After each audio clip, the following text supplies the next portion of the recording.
So I'm not going to dive too deep into the history of the gods and the titans and all of this, because that in itself could be not only just an episode, but I think that could be a full series if I'm going to be talking about all of the histories and the names and all of this. And it can get really jumbled and bungled very quickly.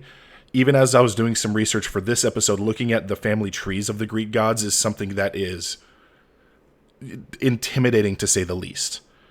So with that, I was actually able to narrow this down just a little bit. So thinking about some Greek myths and some stories that we may know, we may not know. You know, a myth really is just, it's a traditional story that's come through history. Oftentimes we don't even know the initial author of this story, but usually these myths are intended for a few reasons. One would be to teach a lesson about something. Maybe it's there to explain some of the mysteries of life. Maybe explain a phenomenon of nature that we don't necessarily know the origin of. Or maybe it's just to record the history of the people that have been involved. And I'm sure if it's recording the history of people involved, there is some level of embellishment.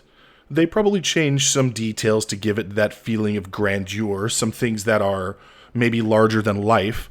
Maybe I saw a 3-foot snake, but after hundreds of years of this being told, that 3-4-foot snake is a 200-foot long serpent that came out of nowhere and I had to slay him with my bare hands.